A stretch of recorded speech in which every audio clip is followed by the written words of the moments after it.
শুভ রথযাত্রার আন্তরিক শুভেচ্ছা ও অভিনন্দন সব্বাইকে। আজকে যেহেতু রথযাত্রা একটা শুভ দিন, তাই আমাদের বাড়িতে ভেজ হয়েছে। মেনুতে ছিল খিচুড়ি আর তার সাথে বেগুন ভাজা। বেগুন ভাজাটা আমি ভেবেছিলাম এয়ার ফ্রায়ারে ভাজবো, বাট বর দেখলাম অফিস থেকে ফেরার পথে জিলিপি এনেছে, তো এয়ার ফ্রায়ারে বেগুন ভাজা খাবো আর তার সাথে জিলিপি খাবো, কেমন বেমানান লাগে, তাই তেল দিয়েই ভেজে নিলাম। তো জগন্নাথ মহাপ্রভু রক্ষা করবে এই আশায় আজকেও চিটমিল করে নিলাম। এখন বাজে 4:30। আজকে একটু লাঞ্চ করতে করতে দেরি হয়ে গেল। আমি ভেবেছিলাম বর অফিস থেকে বাড়ি ফিরলে একসাথে লাঞ্চ করব, সেই জন্য একটু দেরি করে লাঞ্চ করছি আজকে, যদিও আমার মেয়ের লাঞ্চ হয়ে গেছে।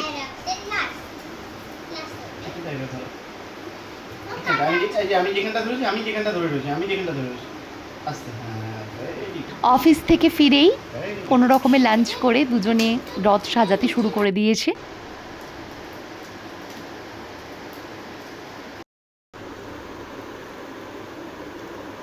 নিচটা বস।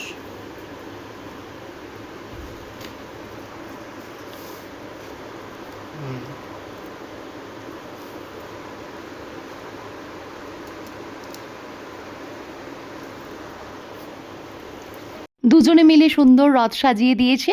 এইবার দড়িও লাগানো হয়ে গেছে। এবার ঠাকুরকে প্রসাদ আর জল দেবার পালা। ঠাকুরকে কি প্রসাদ দিচ্ছ? দেখি ঠাকুরের প্রসাদটা একটু আমাকে দেখাও। ওয়াও, দাঁড়াও দাঁড়াও দাঁড়াও, দেখি দেখি, দেখালেই তো না। ওয়াও, ঠাকুরের মিষ্টি। আচ্ছা, ঠাকুর খাবে? আচ্ছা, ঠাকুরের রথ তো রেডি হয়ে গেছে, এইবার ঠাকুরকে ঘুরতে নিয়ে যাবার পালা। তো কমপ্লেক্সের ভেতরেই একটু ঘোরার ইচ্ছে ছিল, আর আমাদের বাড়ির পাশ দিয়ে বিরাট বড় একটা রথ যায়, তো ওই টাইমিংটাও ওই 5:30 নাগাদই ছিল। তো ভেবেছিলাম ঠিক আছে, রথটাকে একটু কমপ্লেক্সের চারিদিকে একবার ঘুরিয়ে নিয়ে তারপর গেটের সামনে গিয়ে আমরা বড় রথ দেখব। তো চেনাশোনা কিছু মানুষের সঙ্গে দেখা হয়ে যাচ্ছিল, সবাইকে একটু প্রসাদ দিচ্ছিলাম, যার সঙ্গে দেখা হচ্ছিল তাদেরকে একটু প্রসাদ দিচ্ছিলাম। তো আমার একটা বন্ধু পায়েলের সঙ্গে দেখা হলো, তো আমার মেয়ে পায়েলের সঙ্গে একটু গল্প করে নিল। পায়েলের ছেলেও ডিপিএসে পড়ে, ও ক্লাস 3-তে পড়ে। কি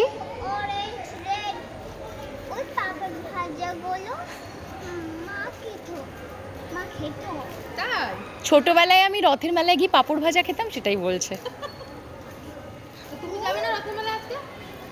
এইবার আমরা কমপ্লেক্স ঘুরে যাচ্ছি তাড়াতাড়ি বড় রথ দেখতে।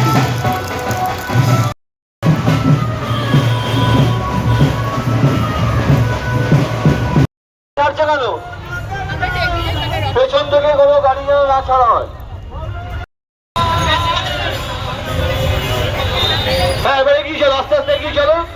এই দেখো, এটাই হচ্ছে সেই বড় রথ। মেয়ে আর আমি দুজনেই মিলে ভিড় ঠেলাঠেলি করে গেছিলাম রথের দড়ি ধরে একবার টানার জন্য। তো পেরেছিলাম, ভয় করছিল মেয়েকে নিয়ে যাচ্ছি বলে, একটু ভিড় ছিল, কিন্তু তাও অত ভিড়ের মধ্যেও পেরেছি। আমার মেয়ে দিকে কান্না শুরু করেছে, ওর ফ্রেন্ড বৈষ্ণবীকে হারিয়ে ফেলেছে ও। এই না, কিচ্ছু হবে না, কিচ্ছু হবে না। জয় জগন্নাথকে পয়সা দিতে হবে, তাই না? আগে জয় জগন্নাথকে পয়সা দিতে হবে মা। হ্যাঁ, মুখটা পুরো চেঞ্জ হয়ে যাচ্ছে, বুঝতে পারছি, বড় হচ্ছে মা। বৈষ্ণব মামা আমার একদমই ভালো লাগে, যতবার জগন্নাথ দাসকে দেবো বলে পয়সা বের করবে, নতুন নতুন টাকা বেরোচ্ছে। দেখো, জগন্নাথ সবসময় নতুন নতুন টাকা নেবে, নতুন 100 টাকা। সঙ্গীতাদির মতো এরকম প্রাণবন্ত, হাসি খুশি, জোভিয়াল, ফুল অফ লাইফ মানুষ এর আগে কখনো দেখিনি। খুব হাসি খুশি একজন মহিলা। বলো জয় জগন্নাথ। জয় জয় জগন্নাথ কি জয়, জয় জগন্নাথ, জয় জগন্নাথ। ওইদিকে যেও না, এইদিকে আসতো, ওইদিকে খড়খড়ের রাস্তা পড়ে যাবে। এই জগন্নাথ কথাই শোনে না, দেখেছিস তো? ওইদিকে চলে, কেমন নটি, তোর মতো।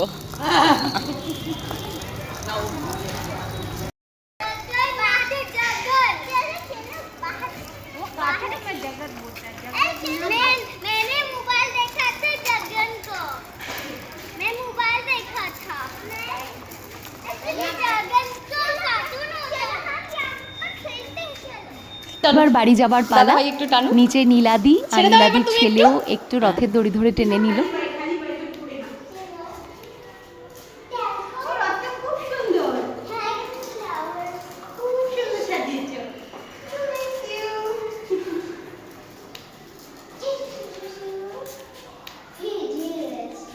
বাড়ি ফিরে একটু রেস্ট হচ্ছিলাম।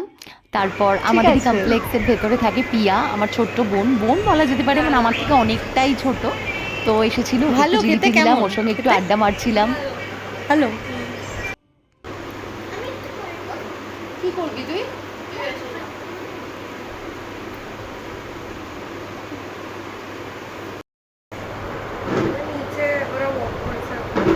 ও তুই হাঁটছিস রে? আমি না ভাবছি হাঁটবো রাতের দিকে, অ্যাটলিস্ট স্টেপসটা তো হবে। আমি তো বাড়ি ফিরে। ও তো এখন কলেজ চলছে, আচ্ছা। এখন না, এখন হ্যাঁ তুই এটা বন্ধ কর, কপিরাইট চলে আসবে। আমি এসে যাব। হ্যাঁ চল, বাই বাই, টাটা, আসিস আবার। হ্যাঁ হেঁটে যাবি, মানে সিঁড়ি দিয়ে নামবি? ভালো, গুড। আজকের ব্লগটা তাহলে এখানেই শেষ করা যাক।